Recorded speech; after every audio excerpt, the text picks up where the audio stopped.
कोई डाउट यहाँ तक? No ma'am. चलो आगे, अब नेक्स्ट आ जाओ। एक एग्जाम्पल देती हूँ, जरा मुझे बताना एक बार इसका क्या आंसर होगा। Find the ratio of, basic example है बिल्कुल, 2 kg टू 500 ग्राम। कैसे करोगे बेटा? अब इन दोनों मैम क्वेश्चन में क्या यूनिट सेम है? No ma'am. इसका मतलब क्या है, मुझे रेशो निकालना है 2 kg का किसके साथ? 500 ग्राम के साथ। बेटा अब इसमें तो दोनों की यूनिट सेम है ही नहीं, अब कैसे कंपैरिजन करोगे? Yes ma'am. बट तुमने ये चीज तो पढ़ी है ना कि 1 kg में कितने ग्राम होते हैं? 500। तो क्या मैं ग्राम को या फिर ग्राम को किलोग्राम में चेंज नहीं कर सकती, या किलोग्राम को ग्राम में चेंज नहीं कर सकती हूँ? तब तो यूनिट सेम यस होगी या मैम। नहीं होगी? अगर आप केजी से ग्राम में कन्वर्ट कर रहे हो तो हम क्या करते हैं? Multiply by 1000। अगर हम ग्राम से किलोग्राम में कन्वर्ट करते हैं तो हम क्या करते हैं? 1000 से डिवाइड। ये सबको पता है ना? यस तो अब मेरे पास, मुझे पता है कि अगर 1 kg में 1000 ग्राम है तो क्या मैं इसको ग्राम में कन्वर्ट कर लूं? तो अगर 1 kg में 1000 ग्राम है बेटा, तो 2 kg में कितने ग्राम होंगे? 2000। 2000। तो ये हो गया 2000 ग्राम रेशो 500 ग्राम। क्या अब दोनों की यूनिट सेम हो गई है? Yes ma'am. तो अब मैं दोनों रेशो को क्या कर सकती हूँ? Comparison. Always you have to convert it into simplest form. तो क्या बेटा 2 0 से 2 0 कट गई? बोलो। Yes ma'am. 5 1 जा 1, 5 4 जा 20। तो कितना आ गया बेटा? 4:1। समझ आया? जलाऊंगे पापा, मला भीती वाटते. बताओ बेटा। हाँ मला स्टोरी बनाते असं असते का? स्वाति बेटा अपने आप को म्यूट कर लो अगर आप कहीं और बात कर रहे हो प्लीज। Yes ma'am. सबको समझ आ गया ये वाला एग्जाम्पल? Yes ma'am. किसी को डाउट है? ये नो मैम। नेक्स्ट एग्जाम्पल पे चलें? Yes ma'am. चलो नेक्स्ट एग्जाम्पल पे आओ। अब रेशो की डेफिनेशन क्लियर हो गई। रेशो का मतलब क्या है? दो क्वांटिटीज को कंपेयर करना बट यूनिट सेम होनी चाहिए उनकी। ठीक है? ए होता है first term, yes B ma'am. होता है सेकंड टर्म। ए को बोलते हैं एंटीसीडेंट, बी को बोलते हैं कंसीक्वेंट। बस ये पॉइंट ध्यान रखना, दोनों क्वांटिटीज को जब भी कंपेयर कर रहे हो वो क्या होनी चाहिए? सेम यूनिट की। अब नेक्स्ट चीज आती है आपकी इक्विवेलेंट रेशो।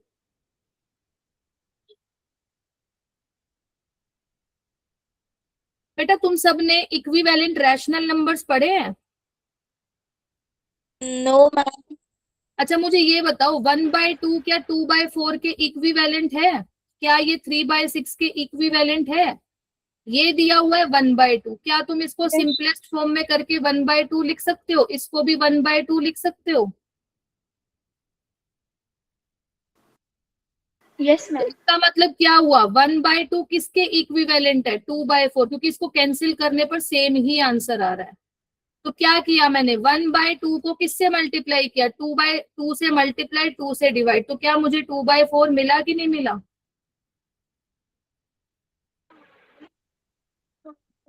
देखो मैं पूछ रही हूँ कि 1/2 और 2/4 क्या ये दोनों इक्विवेलेंट हैं या नहीं है?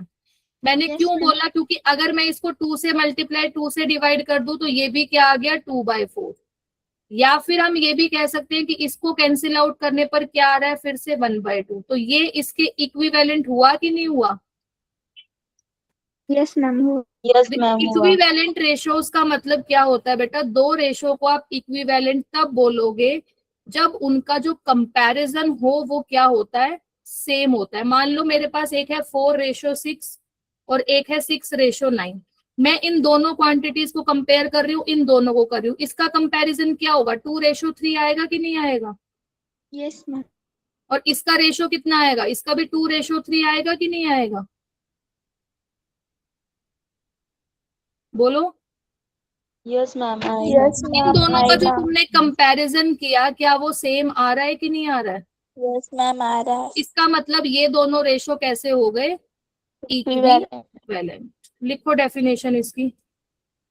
टू रेशोज आर, बेटा आपकी बुक में ये सारी डेफिनेशंस नहीं दी हुई हैं, तो इसलिए नोट डाउन कर लेना, क्योंकि मैं ये चैप्टर बिल्कुल जीरो से पढ़ा रही हूँ आपको।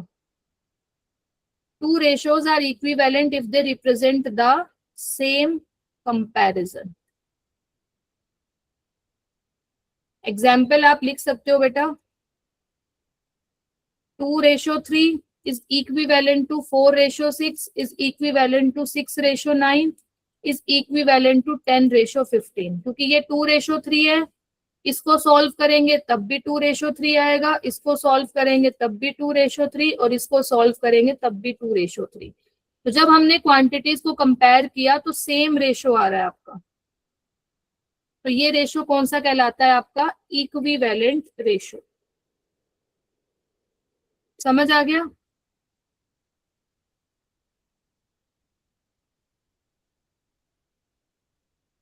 Yes ma'am. चले आगे अब। Yes ma'am. अच्छा, ये आपने मुझे बुक में से देख के बताई थी। The concept of ratio of two numbers can B बताइए, तो रेशो का कंसेप्ट है। जिसने भी मुझे ये लाइन बताई थी कि ratio of two number, this is the concept of ratio of two numbers can be extend कर सकते हैं, वो बात ठीक है, but what is the meaning of ratio? Ratio को एक्सटेंड कर दिया तुमने 2 और 3 तक, it's okay, but what is the meaning of ratio? So you have to said ratio is used to compare the quantities, this one you have to से। ठीक है, अब आ जाओ नेक्स्ट चीज पे। अगर मैं आपसे एक सिंपल सी चीज ये पूछती हूँ, find a ratio equivalent to 5:7 with the first term 20। आपको वो रेशो फाइंड आउट करना है जो इस रेशो के इक्विवेलेंट हो और उसकी फर्स्ट टर्म क्या हो बेटा? 20। बताओ क्या होगा? मतलब इसने बता दिया कि 5:7 के जो आप इक्विवेलेंट रेशो ढूंढोगे उसकी पहली टर्म 20 है, तो बताओ दूसरी टर्म क्या होगी? बताओ।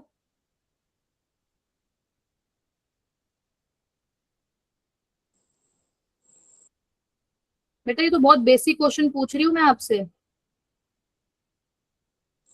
मैम फर्स्ट की 4 आएगी ना? आपको इस रेशो के इक्विवेलेंट रेशो बताना है, उसकी फर्स्ट टर्म उसने बता दी 20 है, तो बताओ सेकंड टर्म क्या होगी? 28। Very good, 28। बेटा मैंने अभी क्या बोला, इसको अगर आप सिंप्लीफाई करोगे तो सेम आना चाहिए। तो आप मुझे बताओ 5 को किस नंबर से मल्टीप्लाई करें कि 20 आ जाए? 4। तो तुमने 5 को 4 से किया, 20 तो वो सेम नंबर ही तो होगा। 7 को 4 से किया 28। तो अगर आप इसको सिंपलेस्ट फॉर्म में करोगे तो 4 5 जा 20, 4 7 जा 28। क्या दोनों सेम आ रहे हैं कि नहीं आ रहे हैं? Yes ma'am. तो वो रेशो क्या होगा? 20:28। तो 5:7 दोनों आपस में ये क्या है? आपके इक्विवेलेंट। समझ आ गया? Yes ma'am. चले आगे। यस। Yes ma'am. चलो नेक्स्ट आ जाओ। अब रेशो ऑफ 3 क्वांटिटीज।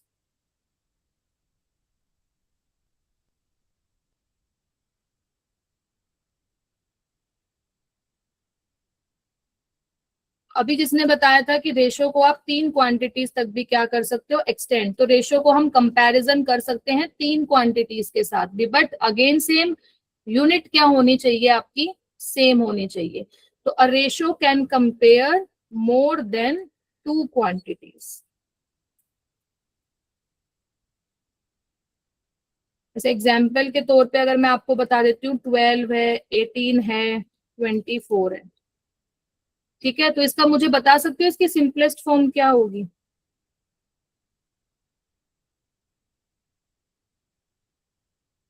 बता सकते हो?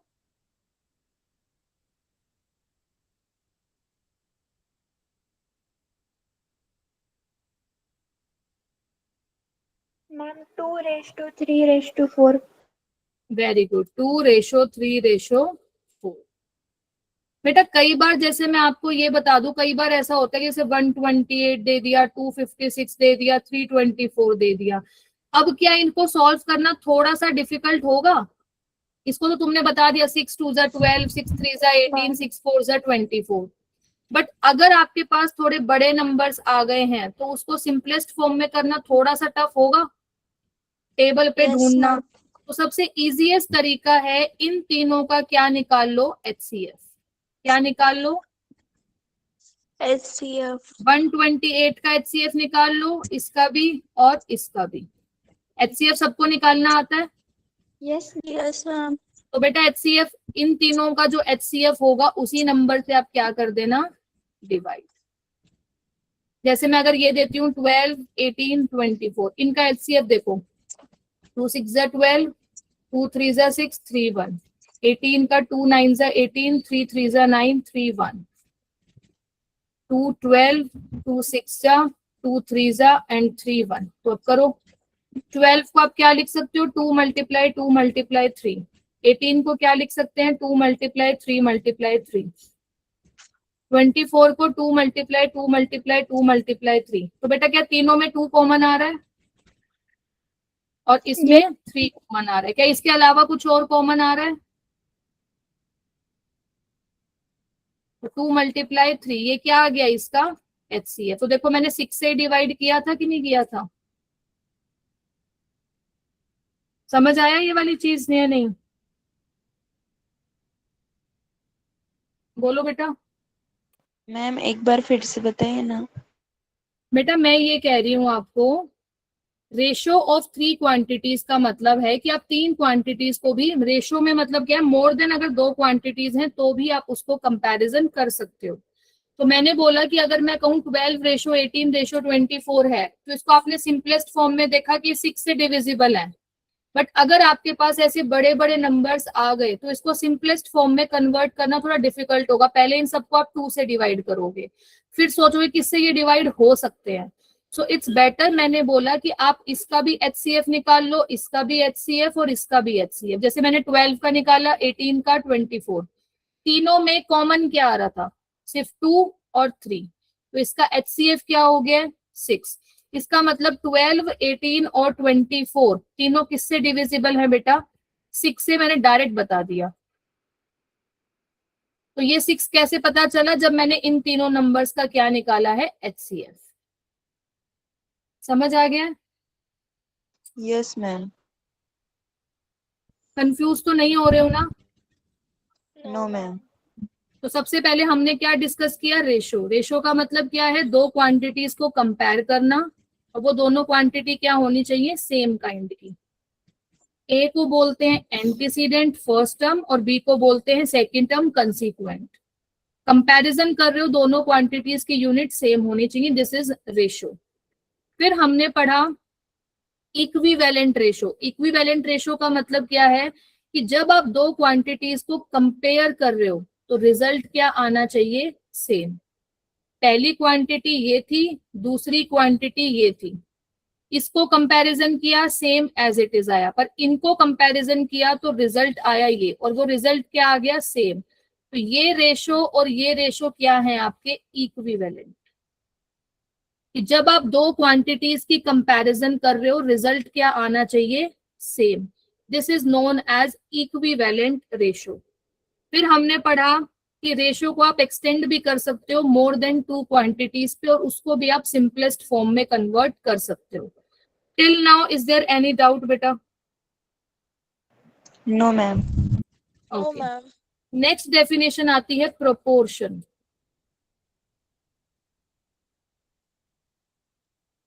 प्रोपोर्शन का मतलब होता है, a proportion is a statement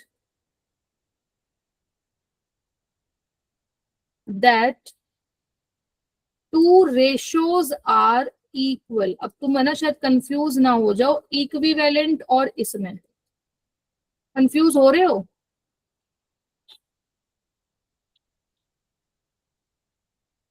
बताओ, कोई बच्चा कंफ्यूज हो रहा है? कभी कह रहे हो कि मैम ये तो डेफिनेशन इक्विवेलेंट रेशियो की भी थी। बताओ नो मैम। बेटा, इक्विवेलेंट का मतलब क्या था? वहां पर आप दो क्वांटिटीज को कंपेयर कर रहे थे और रिजल्ट क्या आना चाहिए था? सेम। यहां मैं कह रही हूँ प्रोपोर्शन एक वो स्टेटमेंट है जहां पर दो रेशो क्या है? इक्वल है। मैं यहाँ पे कोई क्वांटिटी वर्ड यूज नहीं कर रही हूँ। सिर्फ क्या है कि वो दो रेशोस क्या होने चाहिए? सेम। ये 2:3 है, इसको सॉल्व किया, ये भी 2:3 आया। तो ये दोनों रेशोस क्या आ रहे हैं? Same. It is known as proportion. पर मैं अगर ये बोल दूं कि दो क्वांटिटीज को कंपेयर करने के बाद अगर रिजल्ट सेम आ रहा है, this is known as equivalent ratio. समझ आ गया डिफरेंस? Yes ma'am. और बेटा प्रोपोर्शन को कैसे लिखेंगे? तो मैं 2:3 confused हो रहा है। and 4 dot. This is the notation of proportion. 2:3, 4:6 are proportion. तो क्या है सिंबल? 4 डॉट। ठीक है। मैम एक बार फिर से समझाइए ना इक्विवेलेंट सेट का एग्जांपल देके। बेटा इक्विवेलेंट का मतलब ये था कि मैंने ले लिया 2:3, 4:6। अब मैं यहाँ पर ये क्वांटिटी ले रही हूँ, मान लो मैंने यहाँ केजी लिख दिया और यहाँ पर भी क्या लिख दिया? केजी। एक दो क्वांटिटीज हैं, इनको कंपेयर कर रही हूँ, दो क्वांटिटीज ये हैं, इनको कंपेयर कर रही हूँ। इस क्वांटिटी को इससे कंपेयर करने पर क्या रिजल्ट 2:3 आ रहा है? Yes ma'am. एक क्वांटिटी ये थी, एक क्वांटिटी ये थी, मैं दोनों क्वांटिटीज को कंपेयर कर रही हूँ, तब रिजल्ट सेम आ रहा है। This is known as equivalent ratio, क्योंकि यहाँ पर आपको क्वांटिटीज दी हुई है। यहाँ पर वो क्या कह रहे हैं? प्रोपोर्शन एक स्टेटमेंट है बस, कि जहां आप इस रेशो को और इस रेशो को सॉल्व कर रही हो तो सेम क्या आना चाहिए? आंसर। ये 2:3 है, इसको सॉल्व किया तब भी कितना आया? 2:3। तो प्रोपोर्शन एक स्टेटमेंट है जहां पर सिर्फ रेशो इक्वल है। पर इक्विवेलेंट क्या था? जहां पर आप दो क्वांटिटीज को कंपेयर कर रहे थे। This is the difference between equivalent and proportion. ठीक है। Okay ma'am. अब जरा एक क्वेश्चन बता दो इसके ऊपर फटाफट से। Check whether 3, 5, 15 and 20 are in proportion. बताना जरा एक बार। अब ये 4 नंबर दिए, इसका मतलब 3 का रेशो किसके साथ है? 5 के साथ। और 12 का रेशो किसके साथ है? 20 के साथ। तो आप मुझे बताओ, क्या ये दोनों जो आपको रेशो जो दिए हुए हैं, क्या ये प्रोपोर्शन में है? प्रोपोर्शन का मतलब क्या था? कि दोनों रेशो क्या होने चाहिए? इक्वल। क्या ये दोनों इक्वल है बेटा? Yes ma'am.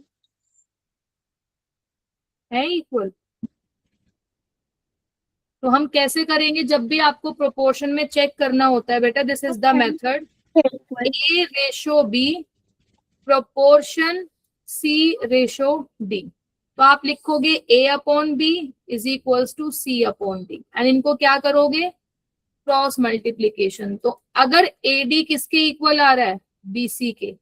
तो मैं क्या कहूंगी कि ये जो रेशोज हैं वो किसमें हैं? आपके प्रोपोर्शन में। समझ आया? Yes ma'am. तो A ratio B is proportion to C ratio D. कैसे चेक किया? अब लिखो 3/5 इज इक्वल टू 12/20। जरा क्रॉस मल्टीप्लाई करो। 3 × 20 60, 12 5 जा 60। क्या दोनों सेम आ रहे हैं? Yes ma'am. तो इसका यस ये मैम। सारे रेशोस किसमें है? प्रोपोर्शन में है। ठीक है, इसको नोट डाउन करो, मैं आ रही हूँ जस्ट एक मिनट।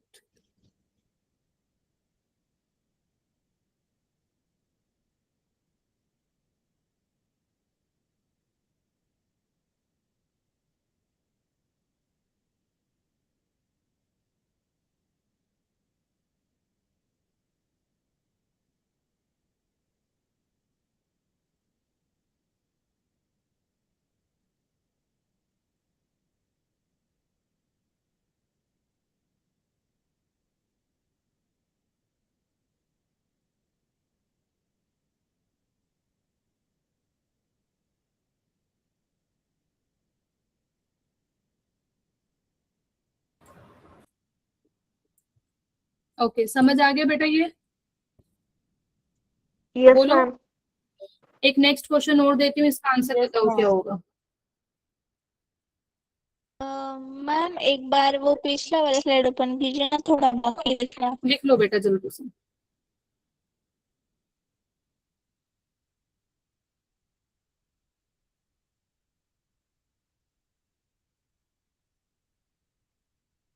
इसका आंसर बताओ बेटा क्या होगा।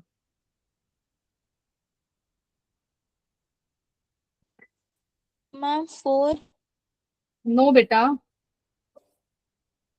अब रेशो का मतलब क्या बोला, प्रोपोर्शन पढ़ रहा है, ये वाला सिंबल किसका है। तो मैंने अभी क्या बताया कि अगर आपको दो रेशोस, अगर दो आपके पास जैसे ये इस तरीके से दिया हुआ है, अब आपको चेक करना है कि ये जो दोनों चीजें आपस में प्रोपोर्शन है या नहीं है। तो अभी तो मैंने ये मेथड बताया आपको चेक करने का। प्रोपोर्शन का मतलब मैम क्या 20 बताए, वो स्टेटमेंट है जहां पर दो रेशोस क्या है, इक्वल है। This is the method to find कि ये रेशो और ये रेशो प्रोपोर्शन में है या नहीं है। तो तुम्हें क्या करना है, इसको लिखा a अपॉन b, इसको लिखा c अपॉन d, फिर हमने क्रॉस मल्टीप्लाई करके चेक किया कि दोनों सेम आ रहे हैं नहीं आ रहे हैं। तो बताओ इसमें क्या आंसर आएगा। Ma'am 20 20। Very good. So 3/5 is equals to 12 upon x, इसको क्या कर दिया, cross multiply. So 3x is equals to 60 and x is equals to this, तो कितना आंसर आ गया, 20। समझ आ गया बेटा? कुछ लग रहा है इजी, नहीं लग रहा है, बोलो। मैम मीडियम लग रही मीडियम लग रहा है, टफ लग रहा है? No ma'am.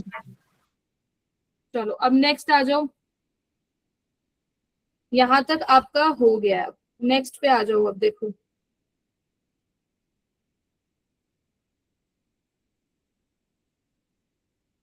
देखो अब आप देख सकते हो, 1 minute. 3:5 is proportional to 12 ratio, x की वैल्यू कितनी आई है, 20। सो 3 का रेशो इसके साथ कितना आ रहा है, ये इसका 4 टाइम्स है या नहीं है, 1:4 और ये भी इसका कितना आ रहा है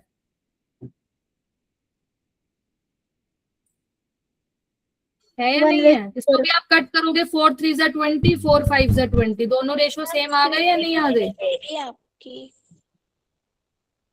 स्क्रीन नहीं दिख रही है मेरी नो मैम। बेटा, किसी को भी नहीं दिख रही है। नहीं मैम, मुझे तो दिख रही है। देखो दिख रहा अभी है आपका मैम। जो आंसर आया है वो 20 आया है। तो आपने क्या बोला था कि प्रोपोर्शन का मतलब दो रेशोज क्या होने चाहिए, इक्वल। तो इसको सिंपलेस्ट फॉर्म में करो, 4 3 जा 12, 4 5 जा 20, दोनों सेम आ रहे हैं कि नहीं आ रहे हैं। इसका और मतलब अगर दो रेशोज इक्वल हैं तो वो क्या है, आपके प्रोपोर्शन में। नेक्स्ट आ जाओ बेटा।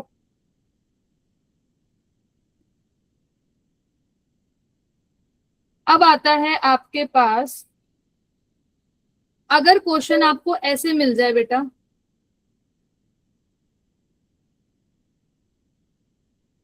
a ratio b is equal to b ratio x, तो बेटा क्या ये b और b क्या है, सेम है या नहीं है। सेम है मैम। यार इक्वल की जगह पे मैं ये लिख रही हूँ, a ratio b is proportional to b ratio x। इसका मतलब क्या है बेटा कि ये b और ये b क्या है, आपके सेम है। तो इसका मतलब रेशो में कितनी टर्म है, सिर्फ 1 2 और 3। तो ऐसे को क्या बोलते हैं, थर्ड प्रोपोर्शनल। पिछले वाला जो क्वेश्चन था उसमें क्या था, a ratio b is proportional to c ratio d, चारों अलग अलग नंबर थे, तो इसको क्या बोलते हैं, फोर्थ प्रोपोर्शनल। तो मेनली हम क्या कर रहे थे, इसको लिखा था a upon b is equal to c upon d। तो हमने क्या किया था, क्रॉस मल्टी, मतलब a की मल्टीप्लाई करी थी d के साथ और b की मल्टीप्लाई करी थी c के साथ। यही किया था या नहीं किया था। किया था मैम। अब यहाँ पर मैं कह रही हूँ कि a रेशो b है, तो यहाँ पर हमारे पास सिर्फ 3 टर्म्स है, a b और x। तो ये क्या कहलाता है आपका, थर्ड प्रोपोर्शनल।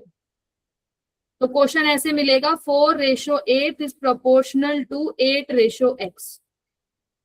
पता चल गया ना, देखो दोनों सेम नजर आ रहे हैं।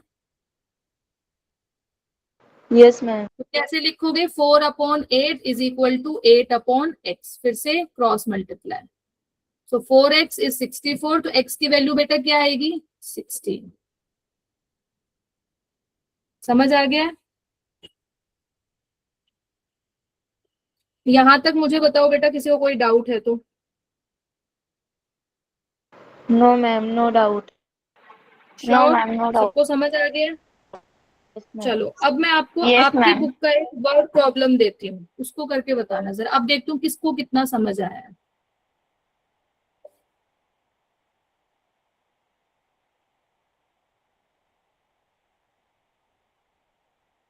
बेटा अपनी बुक्स जरा है ना बंद कर देना। Yes ma'am.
बताओ बेटा, the proportion of compound of nitrogen, phosphorus and potassium in certain fertiliser is 18-18-10।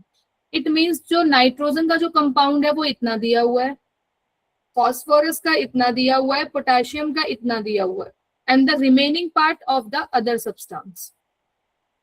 ठीक है, find the weight of each of the above compound in 20 kg of fertiliser. बताओ कैसे करोगे।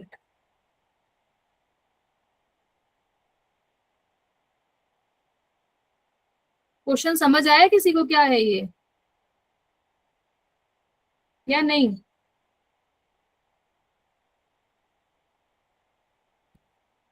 किस बच्चे को ये क्वेश्चन की लैंग्वेज समझ आई है?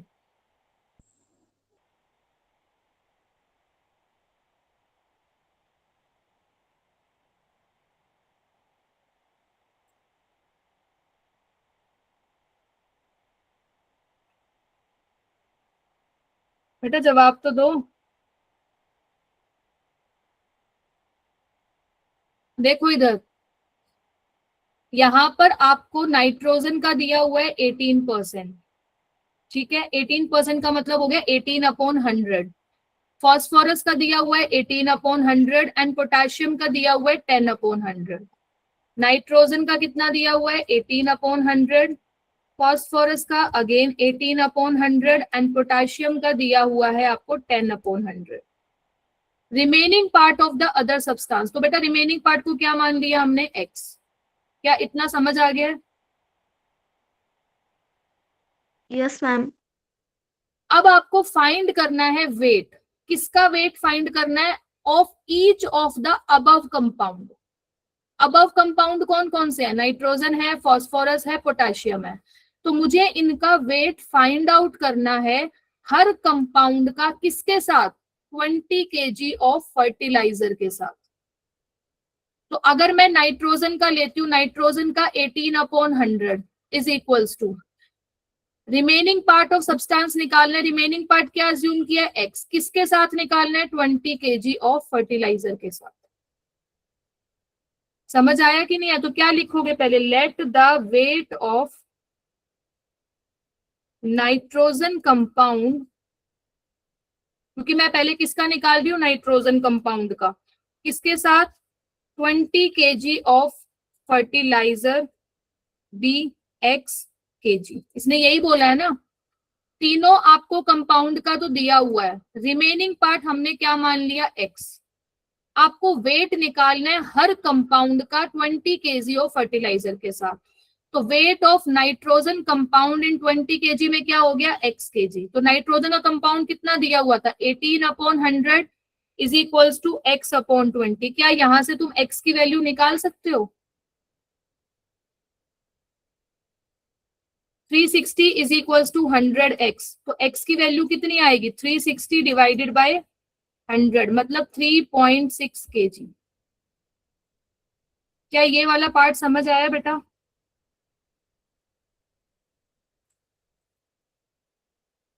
बोलो।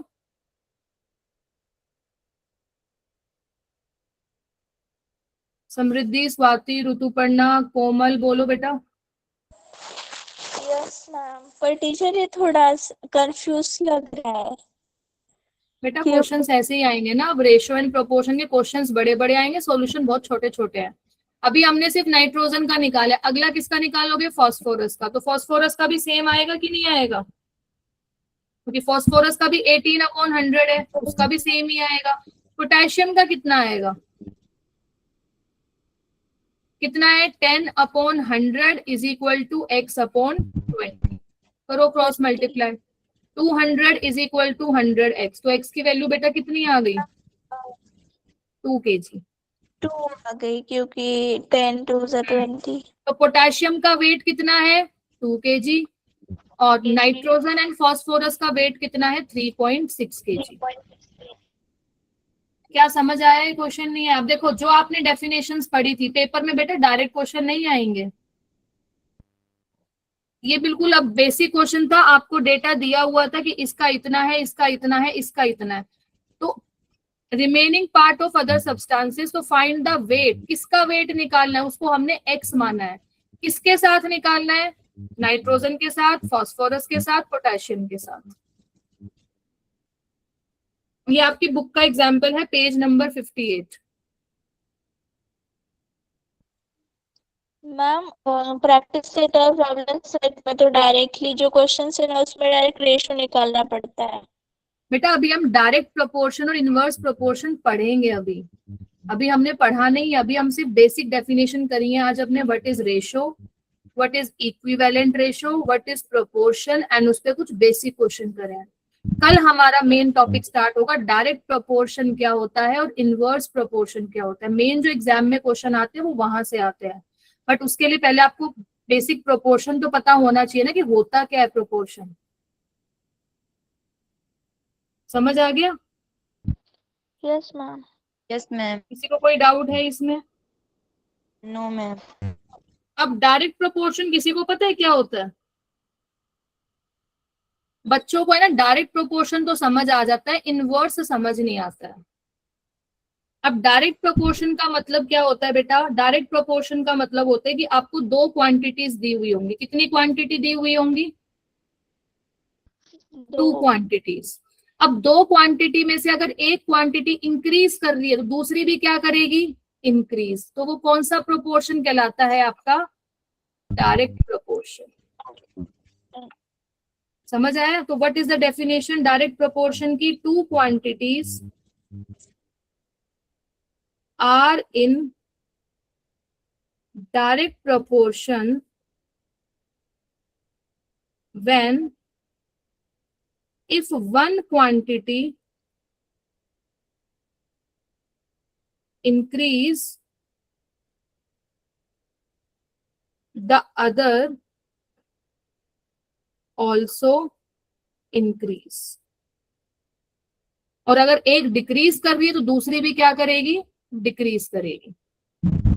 अब जैसे मैं ये पूछती हूँ, स्वाति बेटा आपका नेटवर्क इशू है कि सबको विजिबल है बेटा, मुझे किसी और से कंप्लेन नहीं आ रही है। तो मैम आप बोल रिपीट कर सकती हो? हाँ मैं बोल देती हूँ। डायरेक्ट प्रोपोर्शन का मतलब है two quantities are in direct proportion when if one quantity increase the other quantity also increase, if one quantity decrease then other will be decrease. Simple सा एग्जाम्पल पूछती हूँ, अगर आप मार्केट गए हो 5 चॉकलेट अगर आप 50 रुपए की लेके आए हो तो बेटा 5 चॉकलेट है, कॉस्ट है 50 रुपीज, तो बेटा 10 चॉकलेट लेके आओगे तो कितने की आएंगी, कितने की आएंगी? 100 की। तो एक क्वांटिटी ये थी, एक क्वांटिटी ये थी, ये इंक्रीज कर रही है तो ये भी, मतलब देखो अब हमने 2 क्वांटिटीज ली थी कि अगर एक क्वांटिटी इंक्रीज करी तो दूसरी भी, ये 5 था तो ये भी तो इंक्रीज किया 10, तो उसके साथ 50 के साथ दूसरी क्वांटिटी भी इंक्रीज करी है कि नहीं करी है, बोलो। अगर मैं बोल रही हूँ कि एग्जाम्पल के तौर पे 5 नोटबुक की जो कॉस्ट है वो कितनी है, ₹100, तो आप मुझे बताओ एक नोटबुक की कॉस्ट क्या होगी। 5 नोटबुक की कॉस्ट 100 है, एक क्वांटिटी ये दी हुई है, दूसरी क्वांटिटी 5 से 8 क्या कर रही है, इंक्रीज कर रही है, तो ये भी क्या करेगा बेटा, इंक्रीज करेगा। समझ रहे हो या नहीं समझ रहे हो?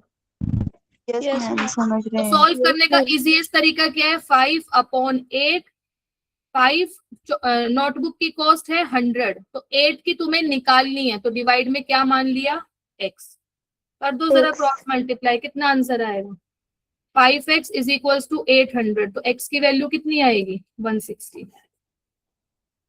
तो जब 5 नोटबुक की कॉस्ट 100 रुपीज थी, एक क्वांटिटी ये थी 5 से 8, ये क्वांटिटी इंक्रीज करी तो ये भी क्या करेगी, इंक्रीज।